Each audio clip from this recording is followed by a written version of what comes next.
Welcome back to the channel, guys. Today we'll be going over the first basket of stocks in my portfolio.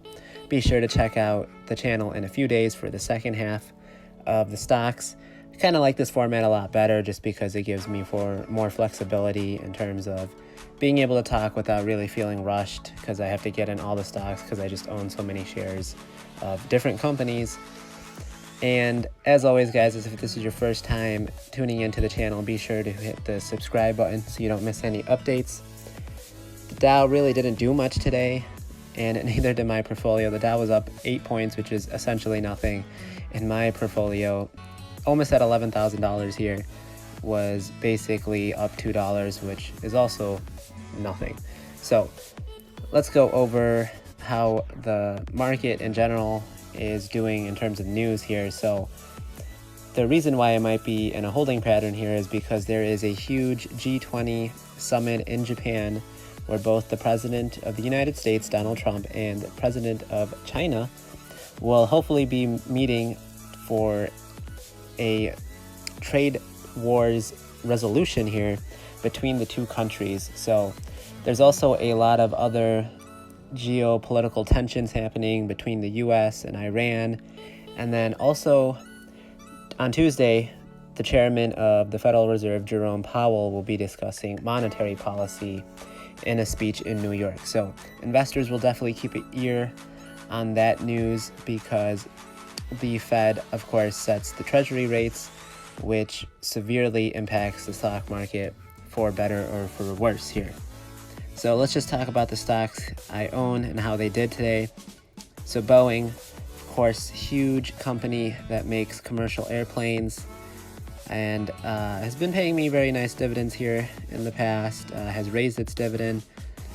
I think it's finally getting over all of its friction with its planes going down. Of course, there's so many aircrafts that go up in the air every day, and very few of them ever actually crash. But when it does crash, it makes huge news, and people start to overreact. And flying is actually much safer than traveling by car and basically any other type of transportation there.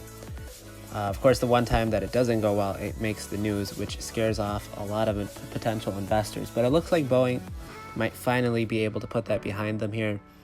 Looks like it's up almost 6% in the last month, still down in the last 3 months. Of course, it also gets hit huge with these trade wars, but hopefully with that being resolved, it will continue to rise. Then we have 3M. Now, this is a stock that just plunged after its bad earnings report, but it finally looks like it's going back in the right direction. I always believed in this stock in the long run. Here it makes 55,000 different products. It's hard to go wrong with 3M. It makes up almost 5% of my portfolio, and I am down on this position for the time being. Of course, at one point I was up pretty big on it, but I did buy one share at the dip when it was about 175. Looks like I could have gotten in at a little bit of a lower price, but I'm pretty happy with where I got it, and I expect it to rebound going forward here. So Southern, this stock has just been doing great for a utilities company, up 22% in the last year. I'm up 17% on this company, Southern. Nice utilities company, of course, does business in the southeastern United States. And it's a pretty boring company, which means it's very regulated by the government, so not much competition there. Pays about a little under 5% dividend right now because the price has just appreciated so much.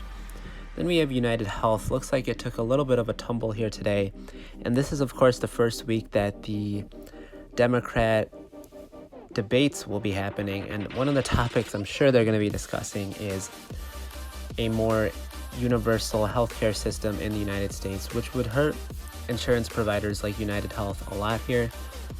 And I expect this stock to be very volatile as those debates continue to happen, and as that headline news continues to make its way around the United States. And we'll see how UNH does, but of course all that is still seems a little unrealistic in my opinion. We'll see how I'll monitor UNH, but still gonna hold it for the long term there. Then we also have Starbucks here. Looks like it's been on a ridiculous tear here in the past month, up 10%. This is a stock that just keeps going up and up. Has about an $82 billion market cap. When I last checked, looks like it's now up to $100 billion just because it's been rising so much. In the past 5 years, it's up 118%. Pays about a 2% dividend as well. JP Morgan, this is a stock that really fluctuates. Thinking it's a good stock to maybe even be able to swing trade. You know, JP Morgan's not going to go out of business anytime. FedEx, looks like this stock thought it was going to stop sliding, but looks like it went down again and down huge on this position. But I'll just hold it in my portfolio. Otter Tail's another utility company. Not much going on there. Now, AbbVie, this is a stock that has now consistently been around this 78 range. Hopefully it doesn't go down anymore. You can get in on a very good dividend yield. It's actually a lot higher than this, about 5.7%. AbbVie, nice biopharmaceutical company there. Pepsi was down when I checked it earlier today, but it looks like it returned here, up just barely today. Pepsi makes a lot of products here. I'm up pretty big on this position, 30%. In the past year, it's up almost 25% there. Also pays a very nice dividend and is a dividend aristocrat. Then we have Intel. Looks like it's been rebounding here in the last month, up 7%, almost 7%. Was down here in the 44 range. I know Intel has been losing a lot of market share to its competitors, but hopefully Intel gets back on the right track there. Then we have Verizon, pretty boring telecommunications company.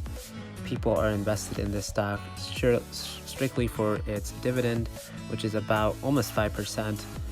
And I'm up 10% in this in the last year. Verizon up 17%.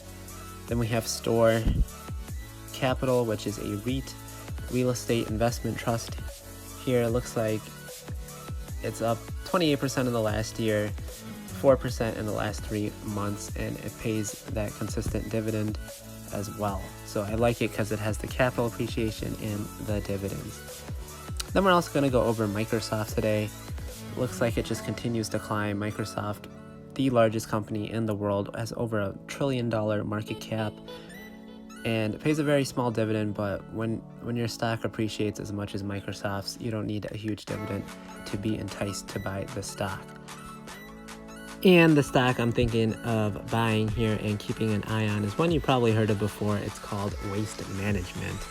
Now, you can probably just tell by the name, but Waste Management, it basically provides collection services, including picking up and transporting waste and recyclable materials from where it was generated to a transfer station, material recovery facility, or a disposable site. And it also owns and develops and operates landfills, gas to energy facilities in the United States. So us as humans, we produce a lot of different types of waste. So having a company like Waste Management is always essential to us in any sort of economic cycle, whether it's a recession or if we're prospering right now.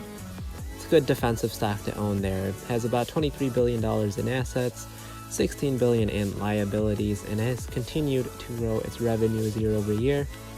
It's just under $2 billion in profits in 2018. It's about a $50 billion market cap, so it's not a huge company. It has a PE about 26, so it might be a little overpriced, but honestly, what stock isn't in today's market? This is definitely one I'm going to continue keeping an eye on. Let me know what you guys think about it. It pays out about 50% of its earnings in dividends, so it still has 50% of its earnings left to grow its company. Not a huge dividend yield, about 1.75%. So you will be buying the stock more for the capital appreciation and the potential to grow that yield on cost number. It's been growing dividends for 15 straight years now. So let me know what you guys think about this stock. And as always, guys, be sure to like, comment, and subscribe.